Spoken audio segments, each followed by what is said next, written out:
Hello, my friends. Welcome. Today is the 18th of October 2024. A little bit of a different topic, although not that different, in that everyone seems to be talking at the moment about immigration, that kind of thing, in the United States because of the election, I suppose, and everyone is talking about the open borders.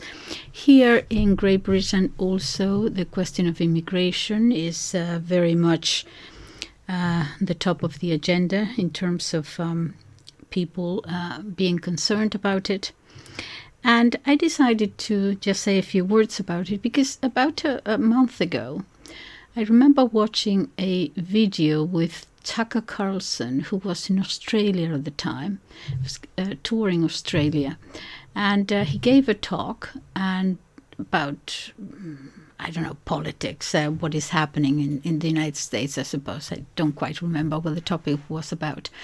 But afterwards, in the Q&A section, he invited members of the audience to ask him questions, and especially the very first ones were for the press present to ask him questions. And one of the ladies practically accused him of encouraging violence because he was saying that he was something had to be done about the open border and so on. And she kind of equated him saying something like, is it possible that in time the population, the native population, is going to be replaced? Something like that. She connected that with, in her mind, that he was encouraging violence against the new arrivals, the immigrants. And he replied to the question very effectively. First of all, he said, "How dare you accuse me of encouraging violence against anybody? How can you make that connection just because I say that I am concerned about open borders and to make this connection?" And I remember that the answer that she gave, she connected two things because I think she mentioned Wikipedia. And there is we see it not only in Wikipedia, those of you, because I don't check this source. I really don't. I mean, I just go down a little bit and I usually try the Encyclopedia Britannica or something else. But in any case, there it seems that what happens is you can call it media engineering. In other words, they're talking about something that they disagree with from an ideological, political perspective. And then they join something else, in this case, for example, Tucker Carlson saying this and that. And although they are not officially really connecting the two, nevertheless, to the reader, you're reading and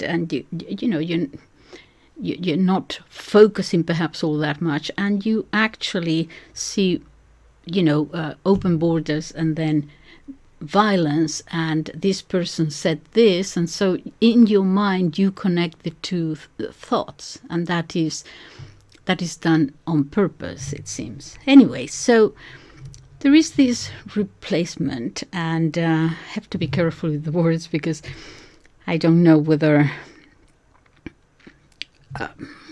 YouTube will have a problem with this, but anyways, It's something called the Great Replacement or replacement theory. And sure enough, if you go to, I decided to check Wikipedia, and it says the Great Replacement, also known as replacement theory, is a white nationalist far-right conspiracy theory originally espoused by French author Renaud Camus. and it's about the white French Catholic population in France that is being replaced by non-European peoples. And then they mention 5 peoples especially: Arabs, Berbers. Berbers are Northern Africans, Levant, Near East, North Africans again, and Sub-Saharan people. Okay, so first question, well, why would you go to Wikipedia? Well, I think most people accept that for some things it's okay if you want to know the date of, the 30-year war, or from when to when. Also, there are facts, that's fine for that. But it is when it comes to politics that they seem to present only one side, one ideological perspective, and not others. And actually the co-founder of Wikipedia, Larry Sanger, he this is what he said in an article in the New York Post, that very old newspaper, founded by Hamilton, I believe, and said that yes, it is okay for concrete facts, but for anything else, something that requires, for you to make up your mind, certainly in politics, for example, that it may not be all that trustworthy, but nevertheless, it is important. It is an important platform because it is used by the media. Many young journalists, I think, go there first. And I think this Australian journalist actually connected those two things because she got, if you read the whole article in Wikipedia about the Great Replacement Theory, you will see that connection there. Okay, so I'm going to talk about this. Okay, first of all, the whole thing started, this replacement thing started first in 1973 with a book entitled Camp of the Saints, which was written by another French author, and it's about it's a novel. It's a French dystopian fiction novel by, the author is Jean Raspail. So it's a fictional account of what might happen. It's a novel, and it depicts the destruction of Western civilization through what was still called in 1973 Third World immigration to France and to the Western world. That is how the first time that we see this word replacement in that novel used. But Wikipedia actually makes reference to another book, and that is called The Replacement Theory, Le Grand Replacement, written, I believe, in 2011-2012 by Renaud Camus. And he, since then, has been associated, he has been cancelled and all that sort of thing, but he has been associated with the idea of the people who hold this conspiracy theory are neo-fascist, all the rest of it, okay?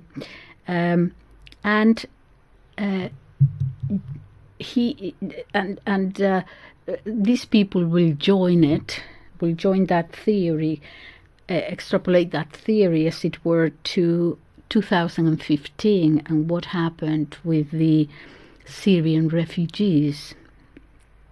And then they say then okay, Syrian refugees, but then they equate all this with sorrows, and so then what you have is this idea that these people who maintain this theory are not only Islamophobes but also anti-Semitic.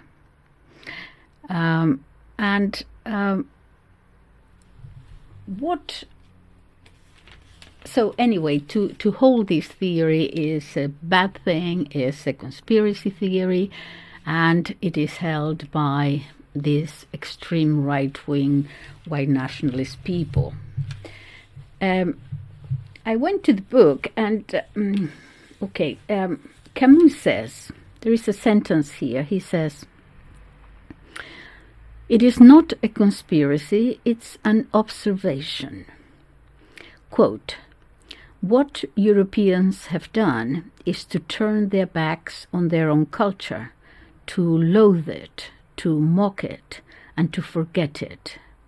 They have been taught to do this by leftist ideology at schools, by liberal media pushing multiculturalism, but also by consumerism, economic globalism, and technology." And he then calls it the great deculturalization. He says that our civilization is practically, I won't use the word, but killing itself. He says a decultured people are people who do not think their culture needs defending.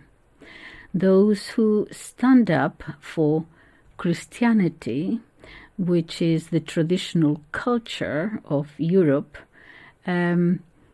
those who stand up for it are called fascist and everything else, okay, and racist, and therefore they are sort of excommunicated, as it were. Okay, so that is his book, okay, the Great Replacement, published in 2011, I believe. Okay, so what we find is that these people, therefore, they are silenced and they cannot talk. And I think we are going to, as you will see, we are going to find out that actually this definition is 100% ideological. It is very unilateral. Because they never actually go to Camus himself, they never quote him as a primary source, but cites what his enemies think of him.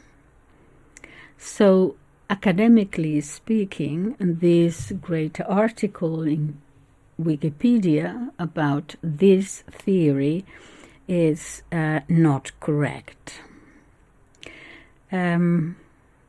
So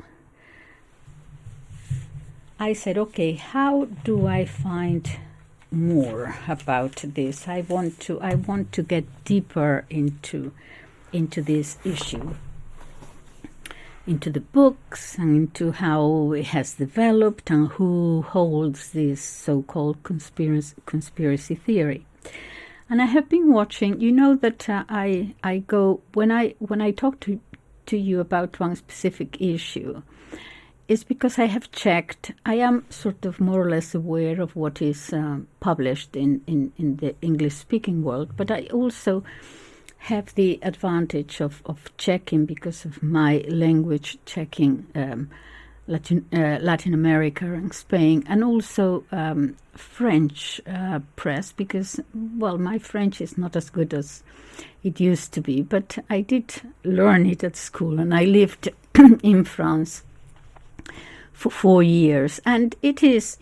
I mean, I'm okay with it. Okay, so, and when I'm listening to a video, I just put the closed captions there and the subtitles just in case I miss something. But for the most part, I can sort of follow it. And so I found this particular video, which I found extremely interesting, because he says, okay, so in Wikipedia says this and this other, practically everybody agrees with this definition, that it is a bad thing and you should be silenced because it is a conspiracy theory. Okay, so this guy said, I decided to check on this and go to a different source. And what source did he use? He actually went to artificial intelligence. What is it? ChatGTP, something like that. Okay, it's artificial intelligence, and he said I was going to check it, and I asked 5 questions and see how artificial intelligence replied. And question number 1 to artificial intelligence, ChatGPT. The question was, do you know about this theory of replacement? And the answer came back, yes, I do. So they're actually talking to you directly. It is a theory used in context of conspiracy theories or national movements. So at the beginning, it's not going to differ much from Wikipedia, although it's not as perhaps as ideological, as perhaps as extreme, but it goes on. The tone, that's what I mean, is not as fanatical. Okay, so, and then it continues in answer to that question. The key elements of this theory are the key elements: ethnic cultural substitution, massive migration, this is what the whole thing is about, demographic change, and on top of all that, a politically ideological conspiracy. In other words, the idea here is that there is a deliberate population shift taking place, that there is a deliberate, someone is doing it on purpose, that is why it's called a conspiracy theory, a deliberate population shift is taking place. That is, that the demographic change we are witnessing fundamentally in Europe, in the Western world, that population and those nations, or the culture of those nations, is being driven by someone. Who that someone is, it doesn't say. It adds, besides, in the question, a series of criticism of this theory. Wrong because, first of all, of course, it invites xenophobia and racism. That is, fear of others and discrimination and so on. It adds also it goes on in the answer that this lacks foundation, a reason. It is a criticism that can be checked. And it continues, there is no evidence to support a deliberate plan by an outside or body. And it says that demographic changes are the result of complex global phenomena. Okay, there is no deliberate anything. Its demographic changes are the result of complex global phenomena. Okay, but to this, I agree that it is complex, but to this you could ask, well, why does it happen in Europe and not, for example, in China? China is surrounded by a lot of countries, some of them perhaps poor. Okay, so this movement is not happening there. It doesn't happen. it happens, perhaps that's not the best example, because you could say, well, because no one wants to go to China, fine. Okay, but it seems to be happening only in the West.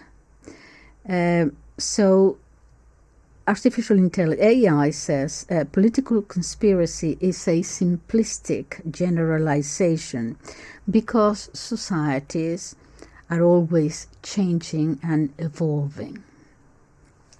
Okay, so that's more or less what Wikipedia was saying. But then the person continued asking questions, and this was question number 2. Oh, by the way, I tried this was for another country, and I tried to say, okay, so I'm going to do it for England. So I went to ChatGTP and all that, but I had to leave it because it says, okay, you have to register, and it costs £2.85 for a trial period of 14 days. I know that £2.85 is not very much, but I'm usually against doing that, even if it is free, the trial period, because then I find myself paying for this and paying for that, and I don't even know how much it's going to increase, and I don't use them. And I said, no, I don't want to get, but you might be interested in doing it yourselves. So the question number 2, the question number 1 was, in case you want to do it, because you might have the same answers. Do you know about this theory, this replacement theory? That was the question number 2. He replied, understood, the gentleman. Question number 2. Now, suppose that only with demographic data, that you answer the question only regarding demographic data and disregard all these other political, ideological considerations, just data, okay? Suppose we try to verify whether or not a population substitution is taking place in Europe. How would you verify this? That was the question. Forget about the political side of it, just with data. Look at the data. Is there a substitution of population taking place? Answer. Okay, how would you verify this? Very simply. I would analyze the birth rates of the countries in question. I would study fertility rates of women in that country, that is, how many children women have throughout their entire reproductive life cycle, say, for example, from 18 to 45. I think the official is 18 to 49, something like that. Then you would have to make an analysis of that, of net migration. Okay, that is the number of people coming in and the number of people leaving the country, and you get the difference, and that's it. Also, the future population projections, and then, of course, the population distribution by age. Because, of course, it's not the same to have, if in your country, the population that is arriving are, let's say, old people who are not going to reproduce, or if the people coming into the country are young people full of life, 18-year-olds. Okay, so the age is important. Then you'd have to look at other things. Good, okay. And this is still AI. I'd look into an analysis of integration by the immigrants, and of those coming and successive generations. That is to say, if birth rates among those who have just arrived or those who are already in the country, the native population, and whether they are converging, those rates of birth rates are converging more and more with time with those of the natives. Okay, so perhaps at the beginning they might have more children, the birth rate might be higher, but then with time the successive generations will converge at the same, more or less, it will decrease and will converge with the native population. It continues, also, it is important to analyze the internal migratory movements. Actually, this is important at this point because sometimes the concentration of immigrants may be only in certain areas of the country, you know, some urban centers or this or that specific city.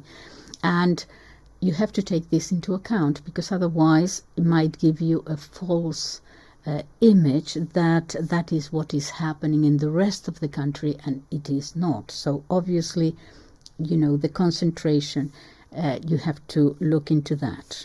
All right.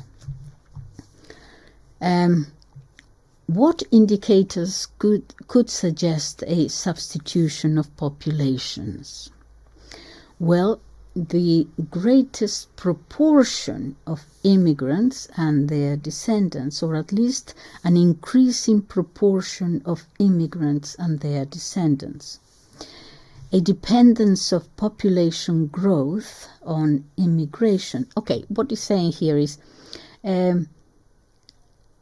our population, for example, in this country, grows because there are more and more immigrants, and many studies, there are many studies where you can read that immigrants are once more saving the fact that the native population is not reproducing enough, and so they save the fall in the birth rate, low birth rate among the nations. For example, in this particular country, the replacement rate is around half. The replacement of the native population is around half.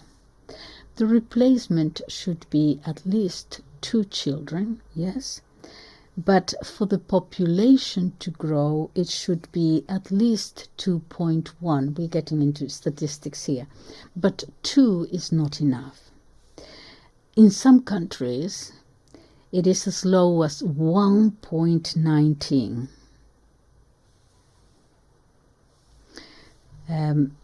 A number of factors that could mitigate this substitution.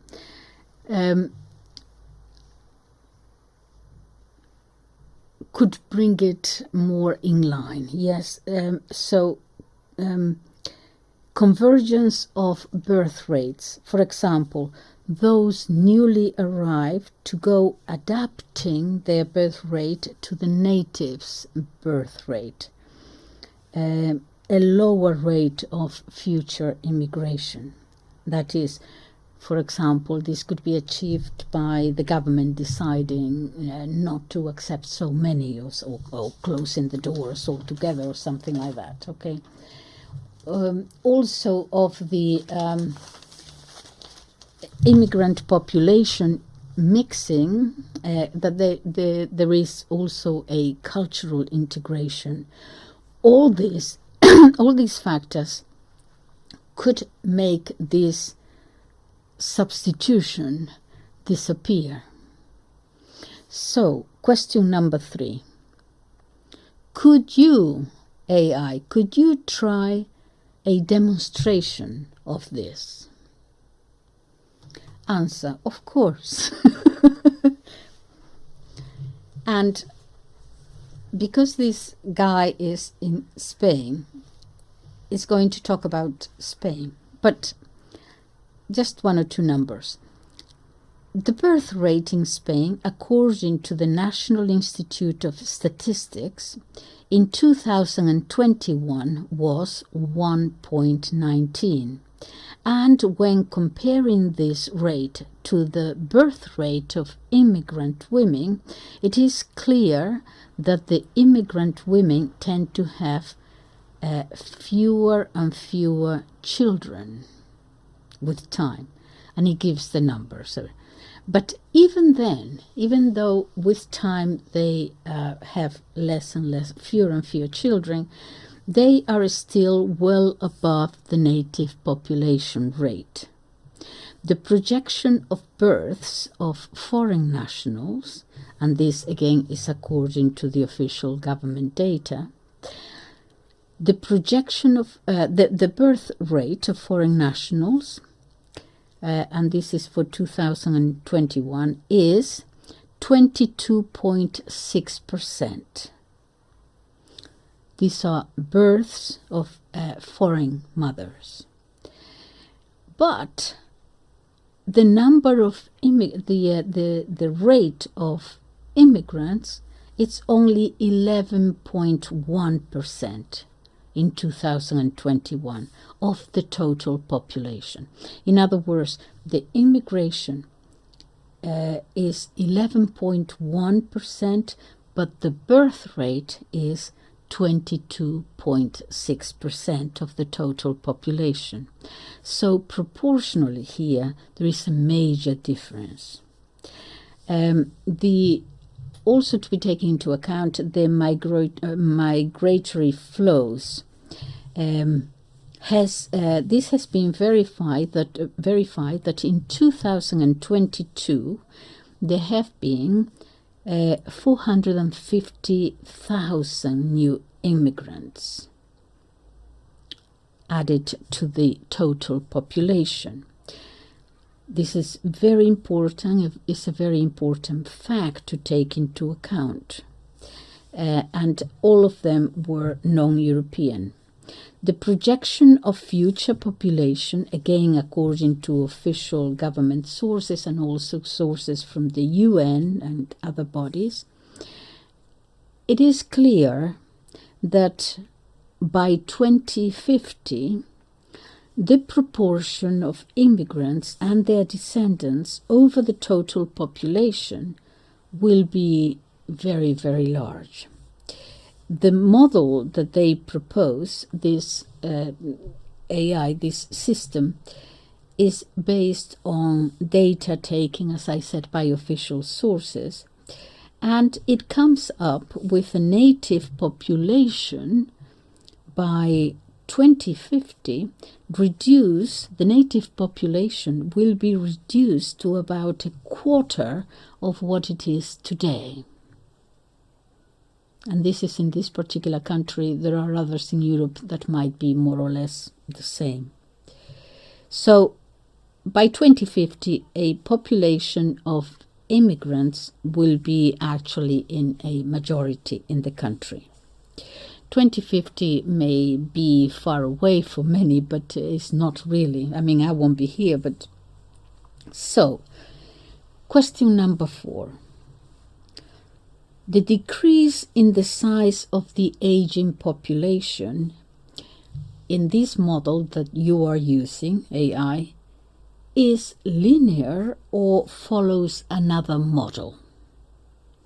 That is to say, the decrease in the aging population, is it always the same rate, linear? Is it constant, or does it accelerate? Yeah, more and more. That was the question. The answer was, of course, that is very clear. It accelerates. Why? Because there are more and more older people, okay, in the population. Now, these people will die earlier. Obviously, old people die earlier than young, at a greater rate than young people. So the native population is decreasing at a rate, according to the model that is not a linear model, is not decreasing at the same rate. It is becoming more and more accelerated with time. It accelerates more and more. It increases. So this fact that the immigrant population will overtake the native population will possibly, they will have to look into it more, but it will possibly occur before 2050. And question number 5. So, if an aging population were to reduce its size exponentially, okay, not linear, horizontally, as you say, then a linear increase in immigration, that is a constant equal growth due to the external contribution, as well as the natives, that would lead to a de facto substitution of the native population by another. The substitution, therefore, is not a crazy idea, is not a crazy theory. If we take all these figures, it gives more figures. I didn't want to bother you too many, but anyway, but they're dealing with data, okay? But in the question, this guy says, the substitution, therefore, that it is occurring and it will occur is not a crazy idea. It's not a crazy theory. The answer from AI. Your reasoning is sound from a demographic point of view and is based on a plausible dynamic. That is the answer. Anyway, a very polite way of saying that indeed it is so. With data in hand, you see that everything points that way.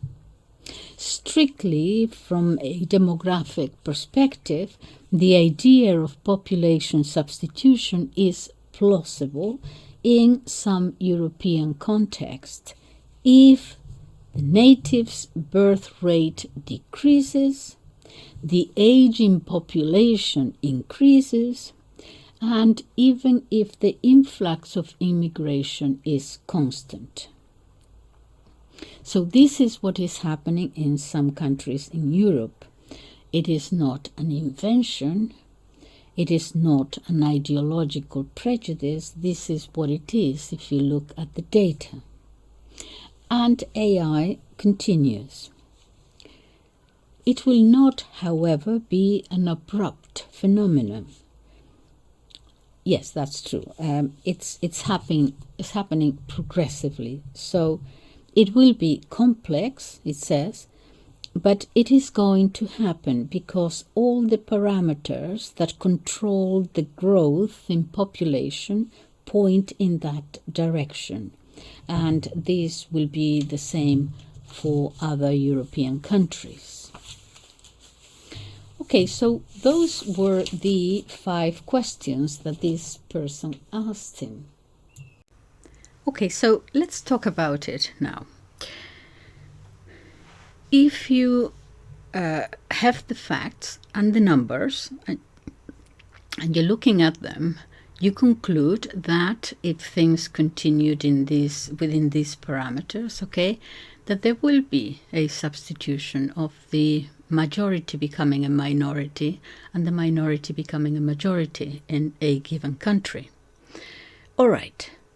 So that is not conspiratorial. You have the numbers, you have the facts. So why this reaction of calling these people who are giving you the numbers, perhaps with all these, apply to them all these terrible adjectives, of extreme this and extreme that. Okay, so I went to what does the word conspiracy mean to begin with? And I went to this great, is falling apart. It's a very old dictionary. I lost the covers, is Nuttall's Popular Dictionary of the English Language from, I think it is 1932. And conspiracy, let me find it here. Conspiracy. Gosh, the letter is so small. Combination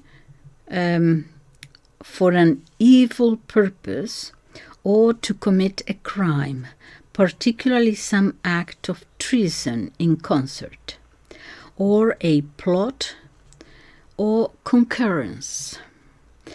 An agreement between two or more persons falsely and maliciously to indict an innocent person for alleged felony. Okay, so that is the definition of conspiracy. I noted the word concurrence. Okay, so if you have the data, the conspiracy is not on the part of those who have the data and the numbers. Is the conspiracy on the other side? The point is, the question to be asked to be a conspiracy is this planned by an outside body, a person, a group of persons? Well, perhaps not. But there are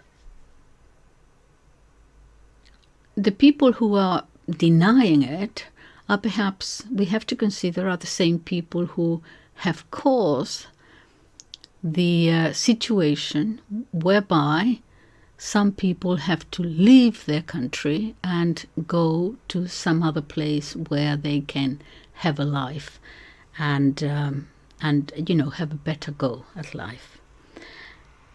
So it seems to me that it's more this case, that it is perhaps the people who have caused a certain problem in some countries. Perhaps the country was destroyed in wars and so on, and the people there, unable to eat, have to move to some other country. So they are the ones who might have caused the problem, are actually telling the people who are giving them the data, no, you are the conspirator, which is illogical. Yeah. I noticed that the church is not very good here. The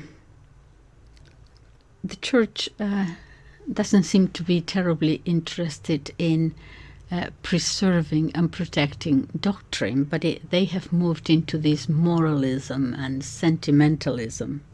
Okay, and I have a quote here from one of these bishops who says, God is with migrants.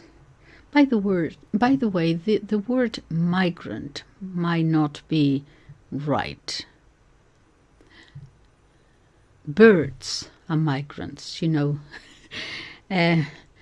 With immigration, you have emigration or immigration. You're not a bird migrating. But in any case, doesn't matter. God is with migrants, they say, and therefore cannot be with those who reject migrants. And he invites us not to fight against the poor, but against poverty. Well, that's very nice.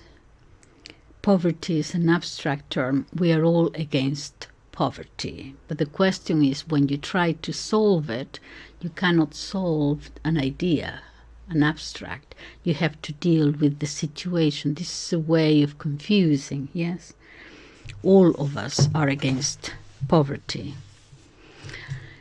But to actually go and say, God is not with you, if you are not in favor of an open border policy, for example, or because you have asked for, making making it legal, a regulatory policy of immigration, of the number of persons that you're going to allow into your country, and to tell you that God is not with you. This is horrid. So I'm going to be in the outer darkness there with weeping and gnashing of teeth. This is horrendous that they are saying this, because I consider it that it is almost blackmail, and blackmail of the worst kind. One cannot be more foolish and more irresponsible saying something like this, to use religious arguments on a purely political political opinion. Especially when we see that they are, by doing this, they're actually helping not the population, but they are at the service of the big powers. Yeah. And this is not right.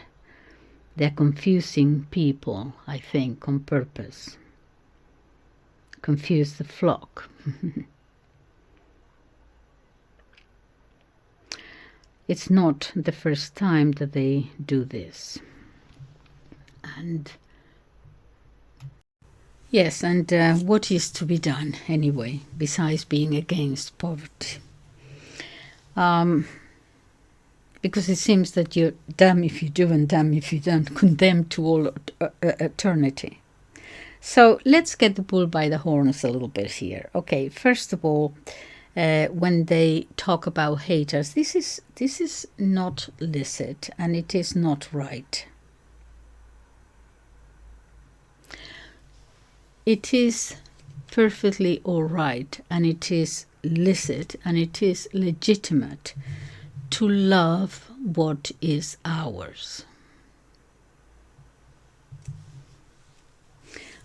We know that things are going very badly in many parts of the world, but the solution to that is not for all those people from the rest of the world to come to a small country. That cannot possibly be the solution.